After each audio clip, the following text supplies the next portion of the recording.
Hi, Manin. Hi, Alex. Hi, Arif.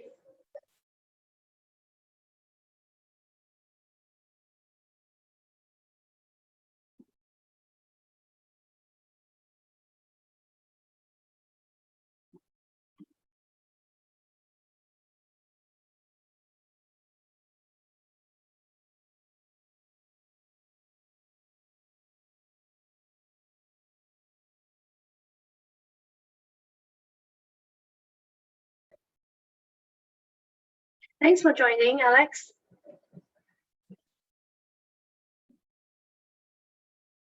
Can everyone hear me?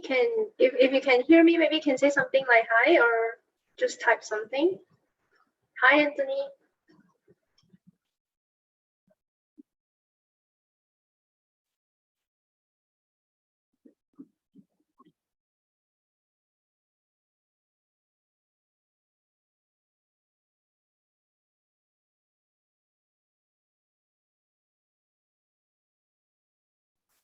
Pleasure, Alex.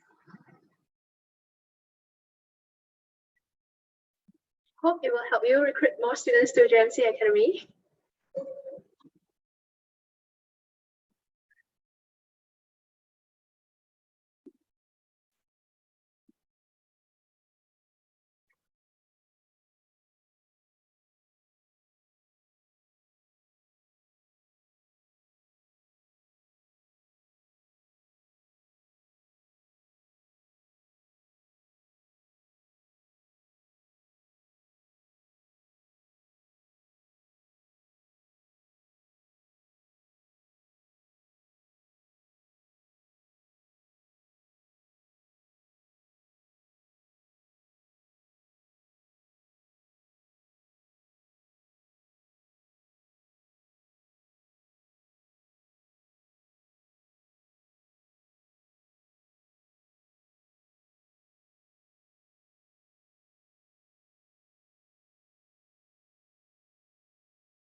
Hi, Anthony.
Hi, good afternoon, everyone.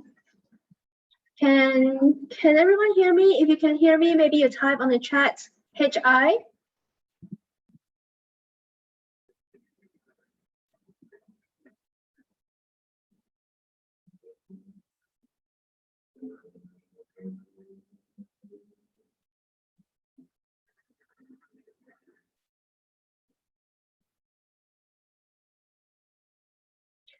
Hi. Afternoon, Tommy. Afternoon, everyone.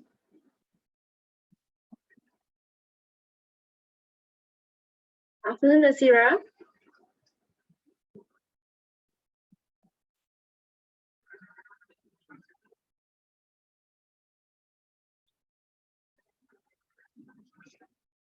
Thank you for joining. Yeah. Thank you for spending your Saturday afternoon with me. Just a little bit more. There are still people coming into the room.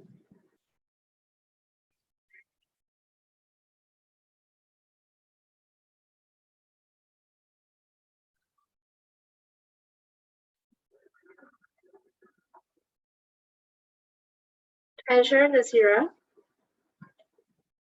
Hi, for those that just joined the room, if you can hear me clearly, can you please type HI in the chat box?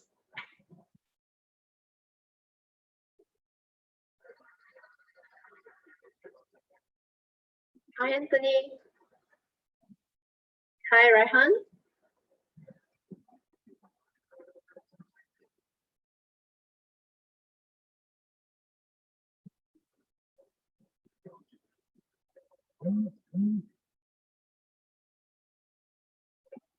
Hi, Winston. Hi, Anston.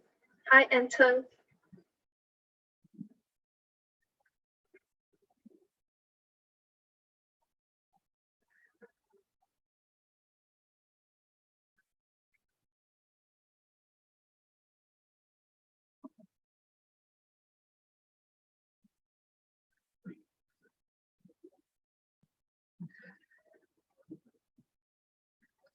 Hi. Hi, Manin. Can you hear me? Can you hear me, Manin? Can't hear. Can everyone else hear?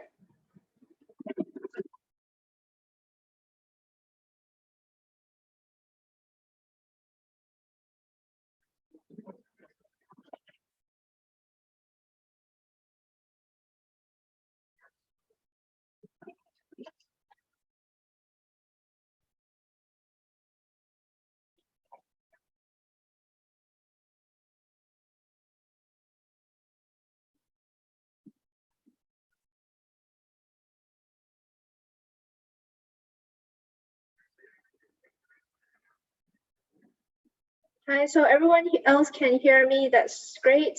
For those that just joined, if you can hear me, can you type HI in the chat, please?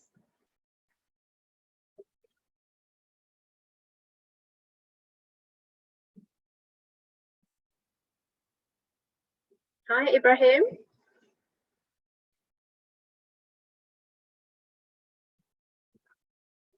Hi, Aish Arif. Hi, Trayvon.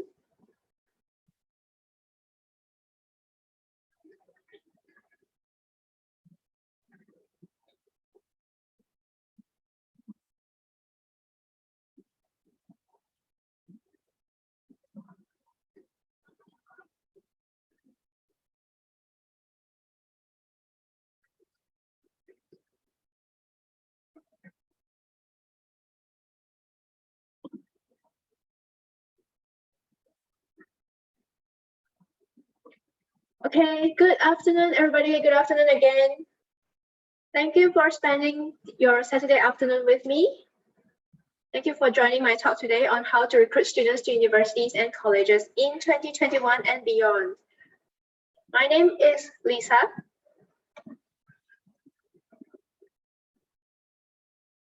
I'm the Education Marketing Manager here at QERA Education Group, and I have spent the last 11 years recruiting students from Malaysia to foreign universities, from foreign countries to Malaysian universities, and from Malaysian students to Malaysian universities. So also try recruiting foreign students to foreign universities. So I've actually went through different types of recruitment in education and has always been recruiting students to higher education. So today I'm going to share with you from all these years what I have gathered and how can we effectively recruit students, especially moving forward in 2021 and beyond. I did a poll on LinkedIn, and it seems like many people think that hitting sales targets is very difficult. Like I shared before earlier, I have been recruiting students to universities, different universities from different places, different countries, and that is exactly what I found difficult as well, because that is exactly the KPI that I needed to hit, and it is very crucial, very important, and the rest actually comes with it. We cannot really measure the branding that we do, but it's necessary, it's essential. But we need a bigger marketing team to really do it. And as a recruitment officer, our main KPI is to hit sales target. And in this pandemic, hitting sales target is very difficult because not much that maybe we think that we can do. So that's why it becomes very, very challenging. So let's start with the first steps. So before we do anything, before we try to recruit any students, we need to set our mind right. So like, what should we do? We start by setting our goals. So then maybe our goal is hitting our numbers, target that we have, that is right. But besides that, we need to break it down to smaller steps, like what exactly is the goal that we need to hit right now. And then we need to target our market. Who is it that we should recruit? And our competition, what is there outside that is competing with us? So how do we set our goals? Setting goals must be measurable and realistic. So which means that you have the number that you need to hit, like recruitment number, this year how many number you need to hit, but you have not yet set. What are you going to do to hit that number that is measurable? For example, if you run an event, how many students are you going to recruit from this event? So can you measure what is the outcome? Like along the way, for every step that you do, can you measure it, quantify it? And is it realistic or is it not realistic? If you think it's not realistic, then you need to change it to be realistic. So you need to set your goals accordingly. For example, you can't really set a goal saying that you want to go to the poorest country on earth and then you recruit the students from there to the most expensive university, right? So that is not setting a right goal. So setting a right goal means that you find the right place to recruit the right students. And also, again, it's not just about how to recruit. You have to think about the capacity of your university and your college. Is it sufficient to actually take in these students? Can they actually take in the amount of students that you can recruit? So that is also another realistic goal that you need to know. I give you, for example, maybe you think that it's not very possible that a university could exceed the number of students that they recruit. There was once that in University of St. Andrews in UK, so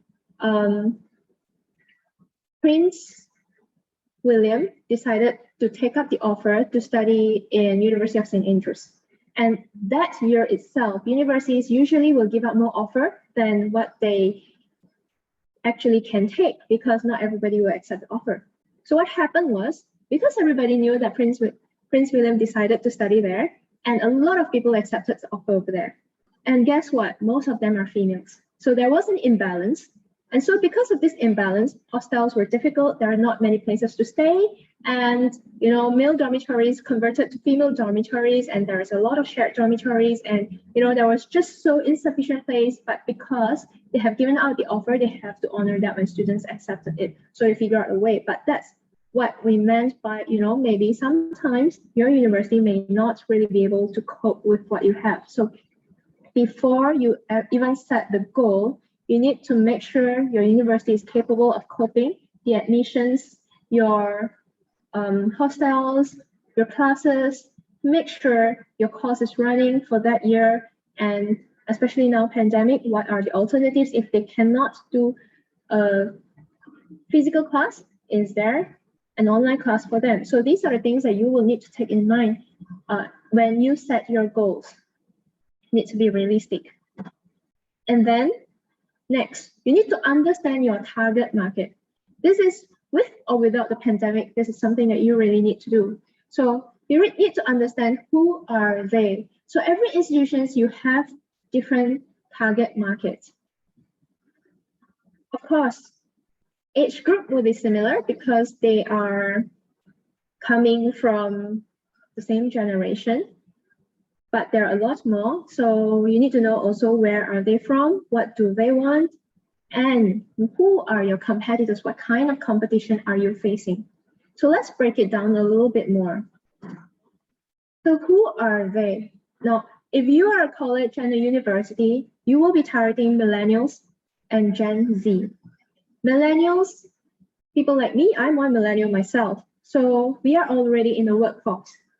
But because nowadays, work is already so demanding, we need to constantly improve ourselves, we need to keep learning, and we need to upgrade our certification. So that's why millennials will be your target for postgraduate programs.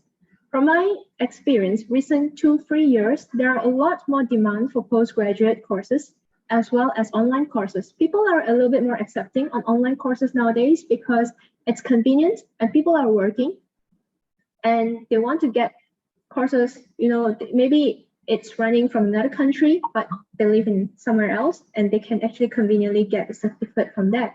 So increasingly, there are more number of universities offering online courses and postgraduate courses. Then for younger generation like Gen Z, in fact, some Gen Z, the earlier generation of Gen Z already started working. So this Gen Z, some of them are still in school, some of them are still in college, pre-university, and some is already in university studying undergraduate degree. But there are still coming, there are more that they are still in secondary school. So these are your target market for pre-university and undergraduate studies. So now we know which generation they come from. We need to then understand what do they want, the behavior of this generation. It's very different from generation to generation. It's always the thinking has been very different. You come from like baby boomers where they work very hard and there was days of glories where they know what they want, they fight for what they want, they work very hard, and then things get better. Countries are more developed, and once countries are more developed, people change. People start to go for things that are different, like self-interest. What do they like more than just to make that bucket of money? So millennials is also the first generation to embrace technology. They are in between the days where they were in technology when they are young, and then as they grow, technology started to get into their lives, and until today, technology is actually very much part of all our lives. Gen Z, on the other hand, were born when technology was already in place. So they were the first generation where when they were born, when they are young, everything was already digitized. So these two generations we are talking about, they want things, they're very used to things like having it instantly. Instant gratification is something that they are so used to. So, which means that if we want to target them, we need to be fast. But what value that these two generations are looking for are very different. So millennials, they tend to trust a little bit more on, they still like the mixture of technology and not so much of technology. So for example, go for shopping, they like to check things online, including myself. I check something online and then but I still like the feel and the touch of it. So I go to a shop, I buy it, I see it. Or maybe I decide to buy it online, but I still want to go and see it. So this is how millennials will think. So in the case of institutions, you want to recruit them, you need to make them feel what is the value that you can give them, what is good. They can't touch it. Come to the campus, have a look at it, make them feel at home if you can, but if they can't, you need to give them that feel as close as possible. While Gen Z, they believe a lot on their own understanding. So they find things online, they can gather a lot of information online, but they want to know if those information are legit or not. So they will do a lot of research, they will try to verify, they like transparency, they like a lot of information. So these are Gen Z. So when you are targeting them, you need to feed them with a lot of information, relevant information, let them feel that you are legit, let them feel that, you know, whatever you're saying is trustworthy. So these are the difference within these two millennials and Gen Z that you are targeting as your students, those that you want to recruit. You need to do a lot more research to understand them, to know how they behave, to know what they want before you can really get them into your university. They will be your target market. They will come, they will pursue the courses, but it's up to you how you want to approach them. Next, you need to know where are they from. Check the precise demographics. Even in the same country, as different states or province, or even in the same province, different area, it could be city, a little bit outskirt, they all behave differently. Cultures could be different, level of education could be different, level of education of their parents are also important, language and economic background. So when you are targeting them, why are all these very important? Because to be close to them, to know whether they are the people who will come and study with you, this will be the factor that determines all this. So if you understand that culture well, you can know whether your university could offer the value that they want. And if, let's say, the parents' level of education may not be very high, but this generation that you are targeting to be your students has sufficient education background, enough to meet your entry requirement, but maybe exposure, they may not have too much. So you need to know how to speak to them where they can understand at the level of comfort. If you can, learn a little bit of their language as well. If you are going to some place where they don't speak English, for example, you go to Thailand, for example, you go to Indonesia, or if you are Malaysian, institutions you're targeting Malaysian, even you go to places that are smaller, say for example, you go to Cebu, you want to target them, there are a lot of Iban people, you try to speak a little bit of Iban, you do not need to speak a lot. You make people feel like you're close to them, people feel like you're trying. So these are the little things that will make your recruitment successful. Economic background, obviously, if you are coming from institutions where your fees are really very high, if that place, they cannot have those kind of financial background to support them, then maybe you should retarget to another place. So this is how you determine like whether these people are your targets or not. Again, next is development of the country, because universities, you offer different courses, offer many courses in fact, but what kind of course you want to target for that specific country or that place, it really depends on at what level is the development. So for example, a very developed country, most of them will go for what they like. Even, go for arts, whatever they're passionate, music, these, they will take it very far. But go to countries that are developing, they will need a lot of people who can help to develop the countries. For example, Vietnam is developing, so they will definitely need a lot of engineers to help develop the infrastructure, for example. So these are things that you want to take into consideration. Even sometimes you think perhaps your fees are very high, but you have very good reputation. You think maybe these people may not come from the financial background that can help, that is sufficient to support them. But you need to look further. Are there scholarships? from the government that actually helps them. For example, Brunei government actually sponsor a lot of their students to go and study overseas. So what is it that can move recruitment from that country to your university? Check them all out. With all these, then you decide what kind of approach you want to go with. Of course, different demographics, different culture, different economic background, different countries, you will need a different approach. There is no one strategy that can be used to recruit students all around the world. It just doesn't work. Even in the same country, it doesn't work. You need to have different approach. Even if it's not much, there must be a little difference because everyone is different. And then you need to understand also, what do they really want? So see what is the purpose of pursuing the course. Sometimes it could be because parents want them to pursue a course, continue their business, or parents is perhaps a doctor or a lawyer, wants them to continue their profession.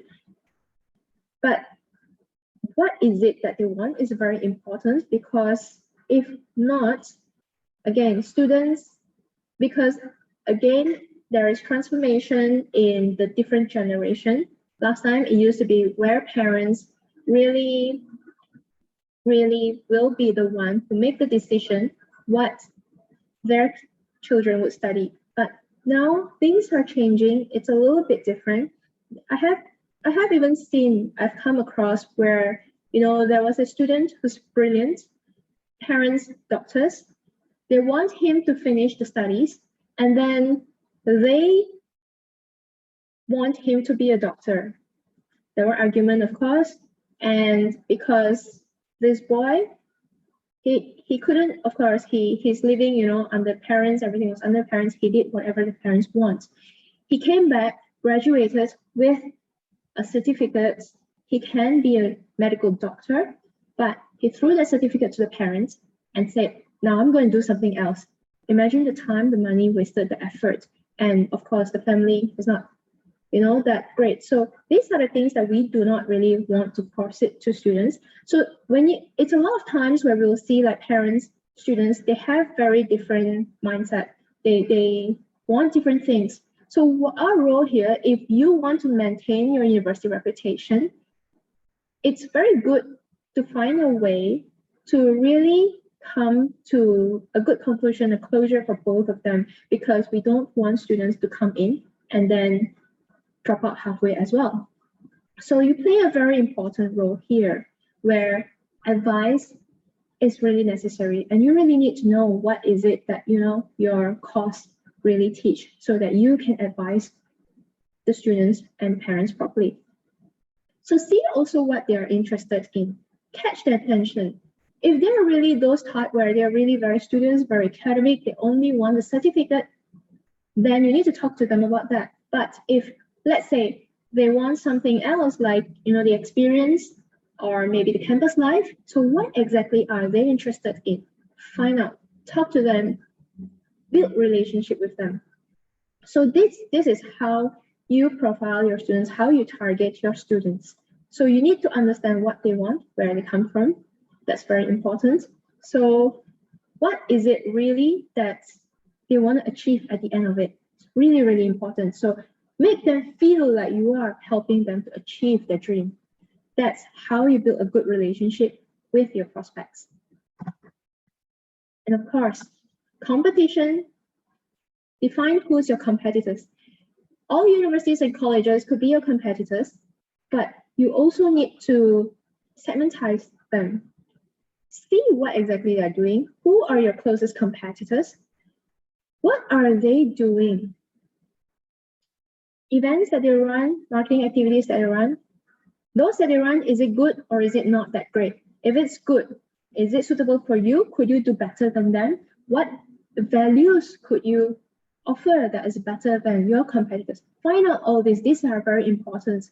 Like in Sun Tzu Art of War, it says like the Chinese here, 知己知彼，百战百胜, which means that if you know yourself, you know your competitors, you go for 100 battles, you will win them all. There's no problem. So it's very important to know yourself like all we have talked about earlier, that is knowing yourself.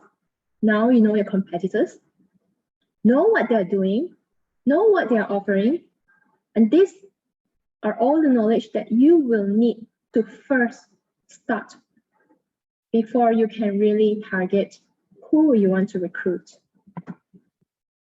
So then we finish the first step, we go to the next step. You have now all your audience profile. Then you start targeting them. Target them according to what you want. You have different courses, you have different target for different places that you need to recruit from. So this audience profile, audience are the people that you want them to look at your university, at your courses. So target these people. These people could have different profiles, put the different profiles out properly, target them accordingly, and then marketing approach. What kind of marketing approach is suitable? Whatever the market needs. If a market needs someone to actually go out there, find the students, maybe walk on the street, talk to them, physical meeting, go ahead. But of course, not now, it's pandemic. We always, we still can have this, what we are doing right now, kind of the pandemic face-to-face on Zoom, online. But yeah, as long as it works. So that is a personal touch that you need. You do that. If not, they value a lot of content, like what we talked about millennials and Gen Z earlier, what the market needs, we give it to them. So that's the marketing approach. So it's important to first know your audience profile, target them accordingly, and then design your marketing approach. For so many years, we have been doing traditional marketing in the education industry. Everything in the world is changing. We slowly from going out, we walk until there's bicycle, until there's motorcycle, until there's car, and now there's boat, there's flight. All these are all technology. Everything has advanced, but education somehow, for the past 1 century, it feels almost similar. Recruitment has not changed a lot. It's still pretty traditional. We put up billboards. We go find someone like local people to help us recruit students, which is great, but the approach is still the same. So then suddenly COVID-19 arrived, everything turned digital. If COVID has not arrived, everything will still turn digital, but maybe it takes a little bit more time. It's a bit slower. COVID-19 did not bring anything new. It actually only fast-tracked the transformation into digital world. So on the left, that is our traditional marketing where you can see a lot of billboards. You hope car pass by and then you can see them, and you hope there's like traffic jams so that more people stop there, they can start reading. But look at the picture over here. There are tons of billboards. Billboards are expensive. I've tried putting up billboard for a month. That cost me about like 20,000 Malaysian ringgit. I didn't really get much. I cannot even measure it because I don't even know who has looked at it. What is good? I've never gotten any feedback because no one knows me. Like I put up the billboard, but who knows? I'm the one putting up the billboard. How can they tell me what is good or not good about billboard? Can they even see it? I don't know. We cannot quantify it. Digital marketing, on the other hand, if you can see on the right-hand side, that is Google Ads. If you can see, this is how you search on Google, and then you can see the AD that's bold on the left. That is what paid ads is on Google. So this is how advertisement is like. So from the traditional on the left to the digital one on the right, things have really changed. Everyone stays home, so everyone goes online. Definitely digital marketing, you have more chances of letting people see you instead of the one on the left, because now around the world, many places are under lockdown, so people are not supposed to go out. Chances of people watching or seeing your billboard is not that high. So now you start to think, is it digital marketing will be better than traditional? So everything is digitized. People start spending a lot of money into digital advertising. Does it really work? Is it a good ROI? So then I'm not going to talk a lot too much about traditional marketing because we have been there. Let me break down for you. How are we doing digital marketing? Are we doing it good, well, or not really? How can we actually achieve what we want from digital marketing? So 3 things are very important: website, social media, search engine. So website organic here means that it's, well, I wouldn't say it's free. You don't really pay for it, but you spend a lot of time or you pay a lot of experts to build this website so people can come in.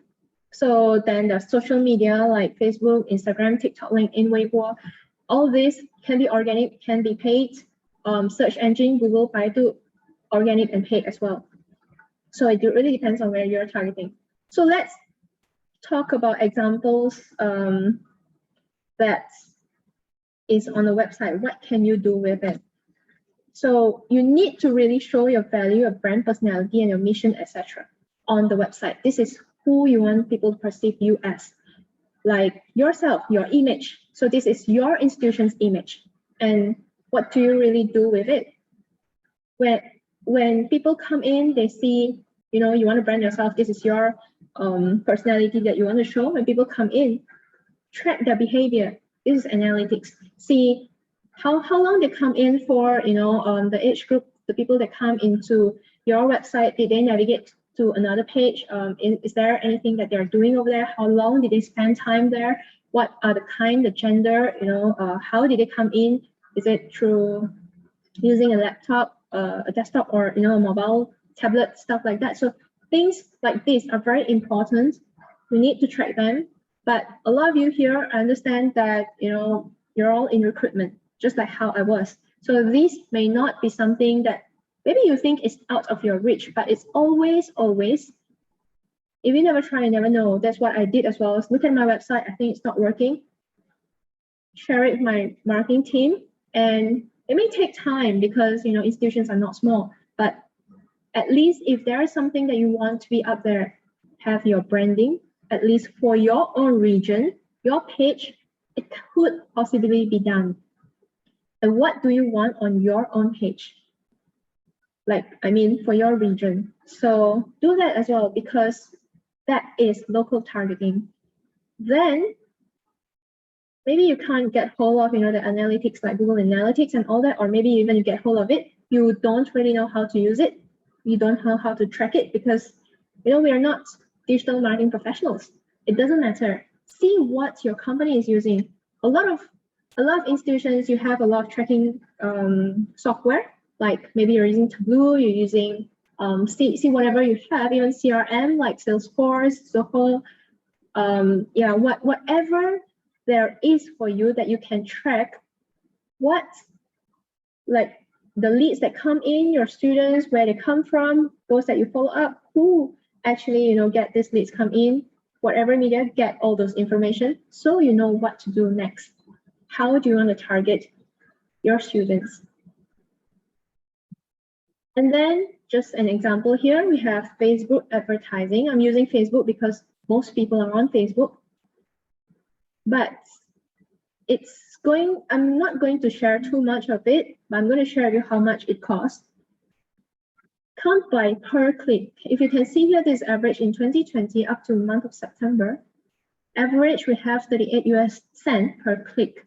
This is per click, which means that whoever clicks on your ads, whoever that maybe just decided they want to see what is it, and they're not interested at all to study, or maybe they accidentally clicked it, you have to pay for it. So, which means how many clicks can you need to generate before you can actually get a student to enroll for you? So maybe 100,000, if let's say you're talking about 100,000 clicks, then you have to multiply with 38 US cents to 100,000. So that's how much you're going to spend on your Facebook ads. So there's no definite spending. This is a guideline just to show you what in 2020, how much it costs. And obviously Facebook, people don't, even if those that are potential, they won't just click and they come straight away purchase. So this is how you want to do Facebook advertising. There is a strategy. You use different ad sets for different targets, which means you have different profiling. Remember the audience profiling that we talked about earlier? how do you want to target them, see what they like, what kind of graphics they like, display, and you cannot have too many words because if not, they can't see you. And you need to do at least 3 rounds of ads to get quality leads. First, put a lot out there. The general ones without CTA. CTA is call for action, which means sometimes you see learn more, come to, buy our courses, something like that. So that's CTA. First round, you should go without.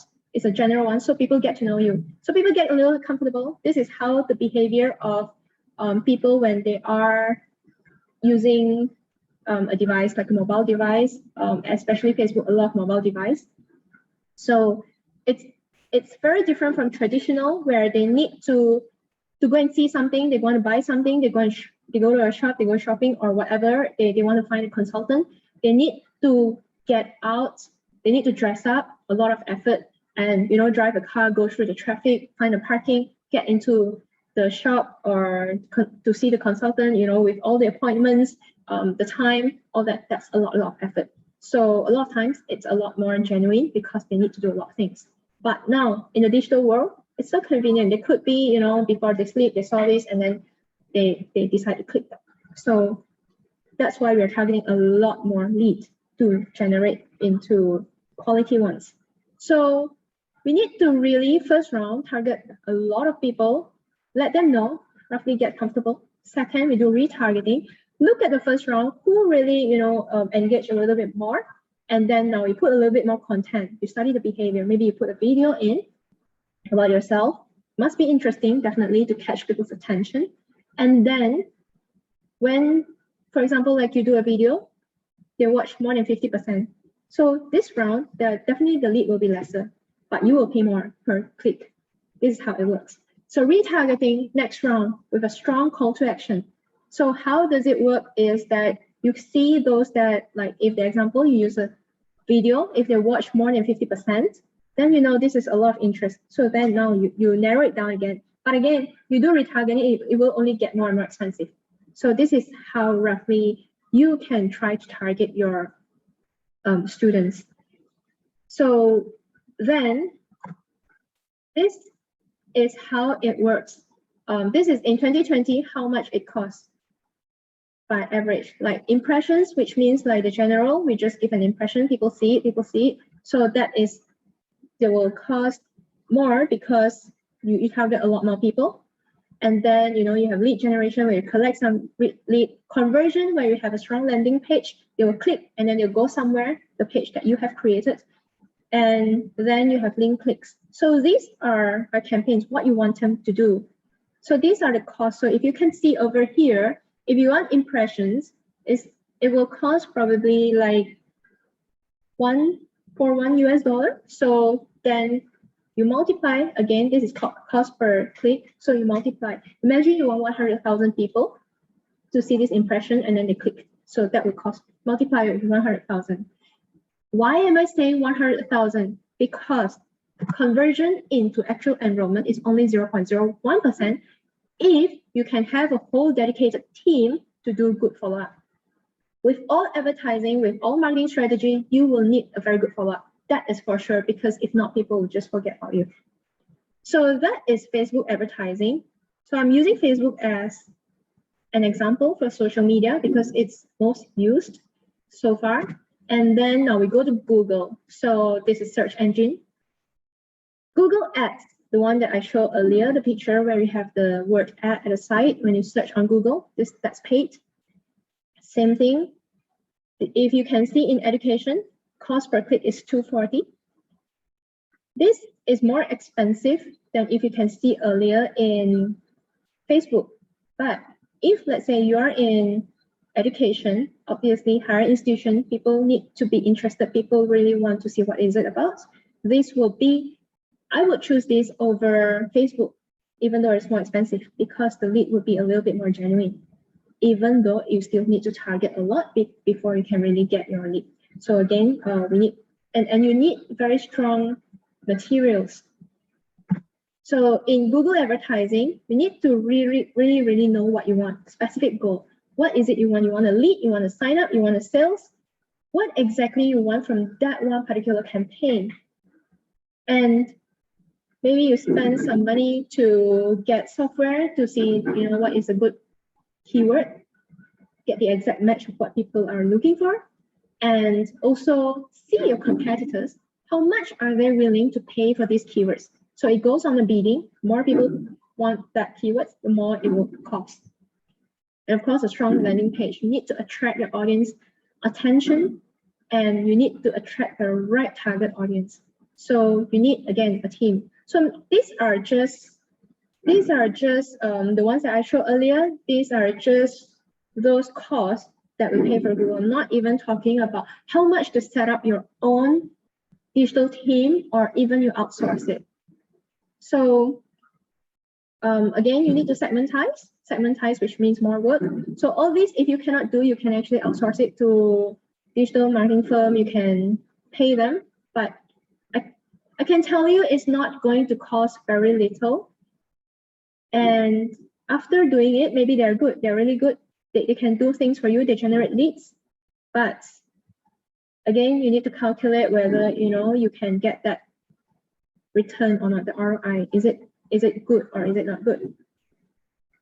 But comparing traditional and digital marketing, because digital marketing, you can really quantify it. You know where is it coming from, you know how to target it, and because of the pandemic, people cannot go out. Therefore, it's now the thing that people are doing. So everybody is fighting to get the advertising space. So which means cost of advertising online goes up as well. And among all, whatever you do, the key to conversion is tracking. Mine all possible data that you could get. I totally understand that you will not get your hands on every single data that you want. It's not only your institutions. It's not only where I used to be. It's everywhere.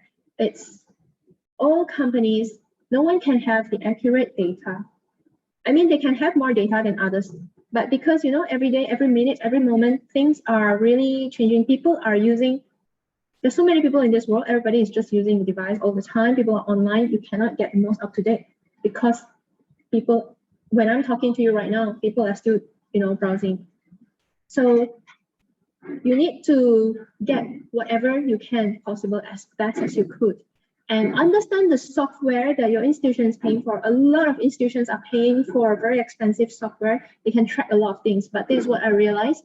Not everybody knows how to use it. Not everybody make full use of it. And a lot of times we actually feel like it's too troublesome because we need to figure out how to use it. And we need to put in a lot of information. So that's why it's not quite easy.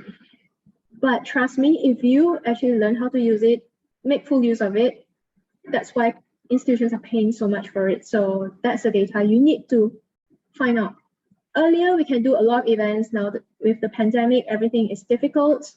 It's not easy, so no choice. We really need to find ways to figure out who are our target audience. And then of course, follow up, digital marketing leads come in, follow up within 24 hours, better if 12. If more than that, people will just forget about you. And no hard selling. Build a relationship, talk to them patiently.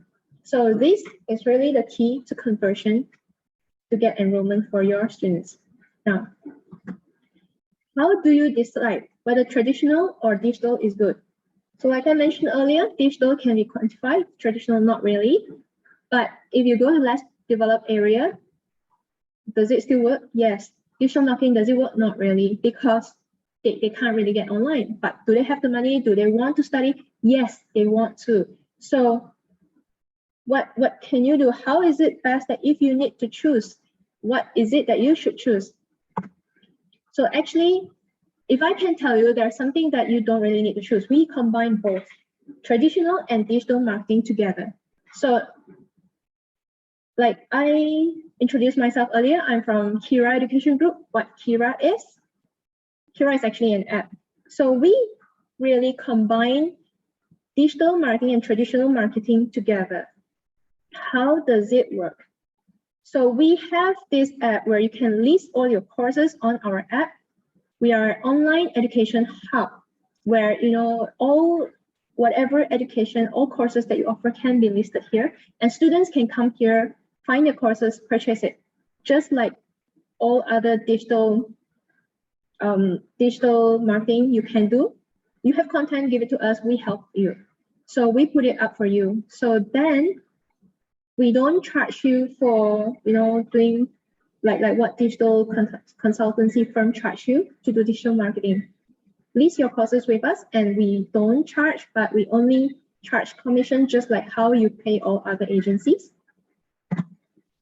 And how do we connect traditional and digital marketing? So this digital education hub is obviously digital, but of course we have 3 groups of people. One is course provider, one is a student. Course provider will be like you, institutions who offer a course, list it on our app, and then we'll find students for you. And how do we find it? We have QERA members. QERA members, you think of them as your sales team. You don't have to manage them. You don't have to see if they're good or not good. You don't have to be afraid of their quality, because our QERA members, we have QERA premium members who are trained. They have to actually go through training, do assessment, and then they understand, they even have to do psychometric, understand how to do psychometric tests so that they understand how to profile their students properly, teach them, so guide them. So then these people will represent us, and then they will actually advise the students on the courses they can actually study and come on our app. You can purchase the course through the app. Then this is what we mean by traditional marketing, where people still go, they're still a person. Maybe they live in the city, maybe they have, their hometown. They can go back to their hometown where people don't really, use a lot of digital tools, but they can still help them. So this is traditional marketing. Word of mouth has been proven very effective throughout the years. So these will be the people that will help you drive sales. So you're not alone. Follow up, because we actually, the commission that we receive, we pay a large percentage to them. So they are very motivated. They will definitely follow up, which means you are not working alone. You have people who are actually doing a lot of all these things for you, and put in our app, and we will do the digital part for you as well. So of course, we don't build your website. Of course, we don't, do content marketing for you, or whatever you put onto us. And we, of course, will market QERA, and everybody comes to QERA to find the education that they want. And if you are there, people can find you. If you're not there, then of course you will lose out. But yeah, so that's how it works. So this is how you will see it. Download our app. It's on iOS, Huawei App Gallery is on Google Play. So anywhere you can download it just on your phone. Check it out.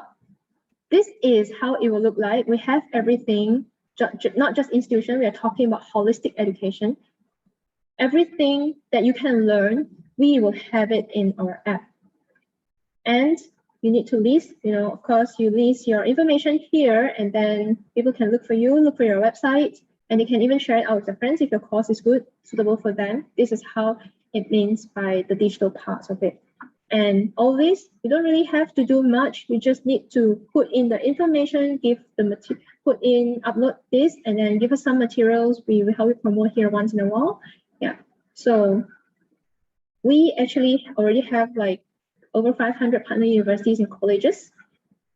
And why do we have so many? Because we started as Gen Education Malaysia.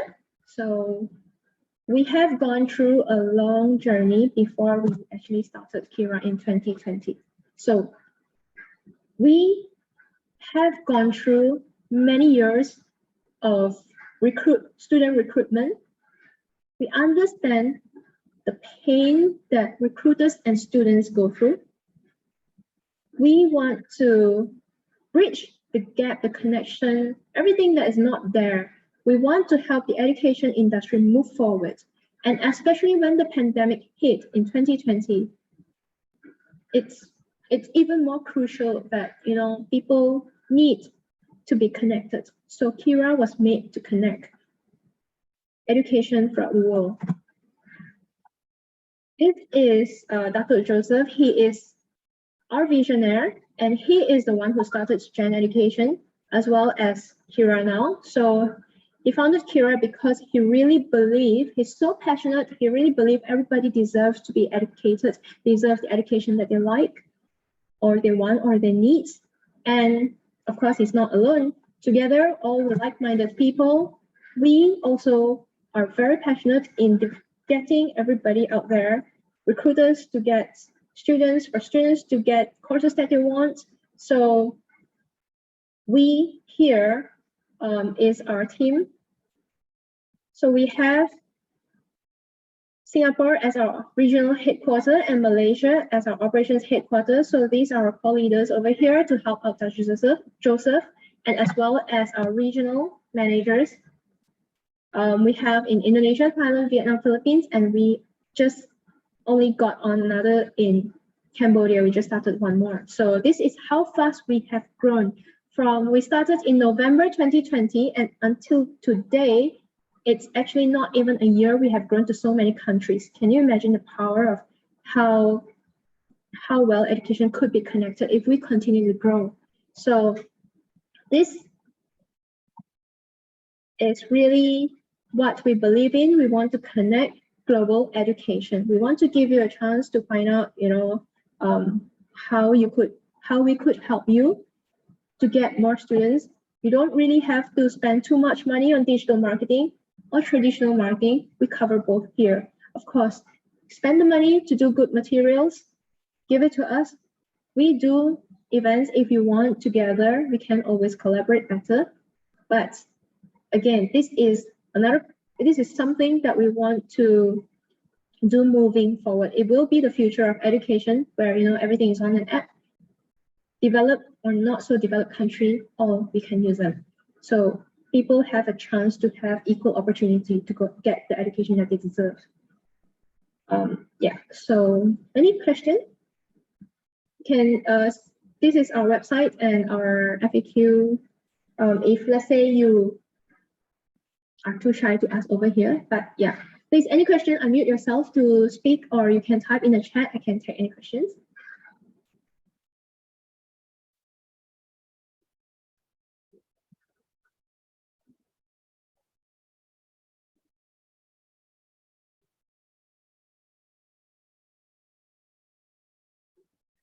I hope everything is clear. That's why no question, because usually there's two things that happen. It's really not clear, don't know what I'm talking about, or I'm very clear. Maybe you can tell me if you're clear. Maybe you can type a yes in the chat.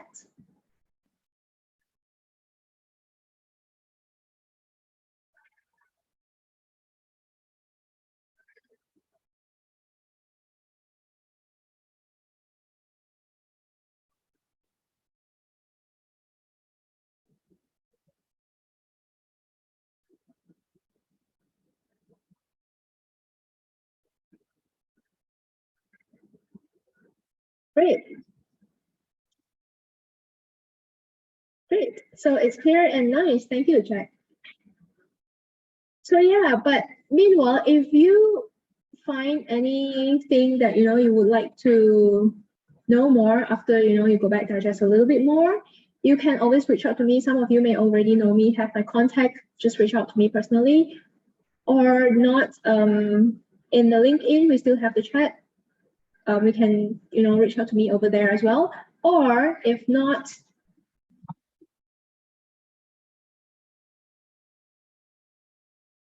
you can actually reach out to me. This is my number, email, or our LinkedIn, Facebook, website. No, Jack, we will not charge for you to list courses with us, but it's like I said earlier, we will do a lot of branding for you, a lot of promotion, because you're on our app, especially if you are here earlier, then of course, when the list goes on, then people take turn, then promotion will be rotating as well. But that's why early birds always catch the one. So we will list you for free, but whenever there's a student, then we will take a commission. But this is happening like you do the same thing for any other agencies as well. So we do not. That's why it's always a win-win. Yeah. Yeah. So you can see over there my WhatsApp number. You can WhatsApp me straight away.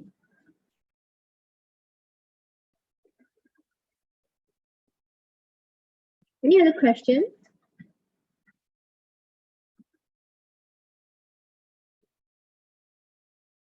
I hope this session is helpful. I hope it's informative for all of you. So, really, if you want to find out more, because there's a time constraint, I cannot go into very detail with every part of it. So if you really want to find out more about things, I can actually, spend another separate session with you. Just get in touch with me. Or you want to know how, download our app, look at it, how it works, and then you want to know more, get in touch. Or, you can straight away get in touch if you need. So we can really, yes, we can target specifically to a market like Vietnam.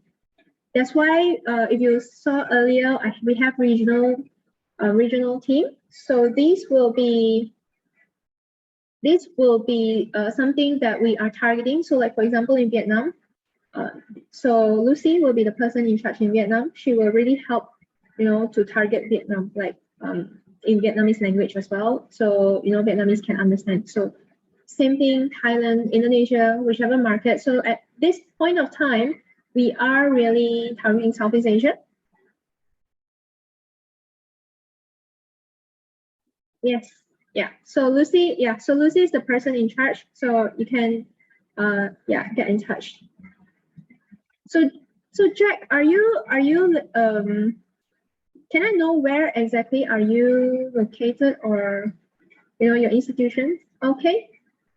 Get in touch with Lucy. Yeah. Maybe if you like, you can leave your contact with me, or look for me. I can share. I can connect you with Lucy also.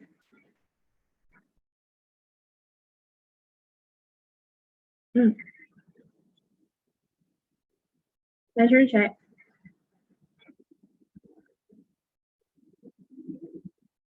Okay, so there you go, Lucy's contact number. Yeah, just get in touch with Lucy. She will be able to help for Vietnam.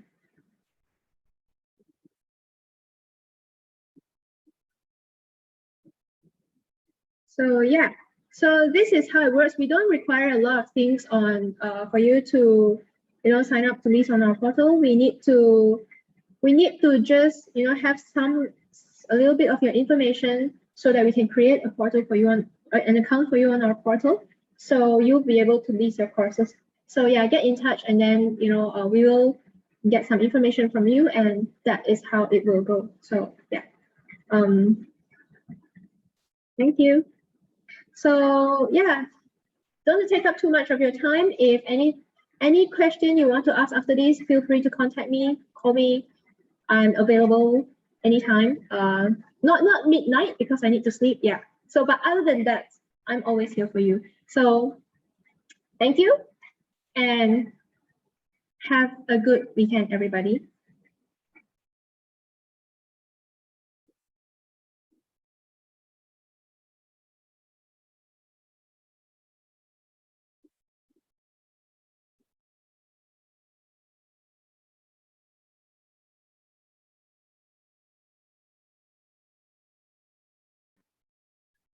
Thank you, Lo.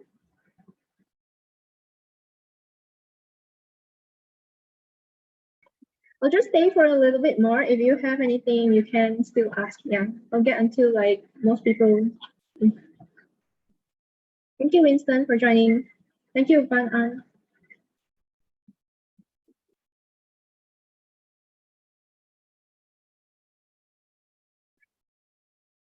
Thank you, Nasira.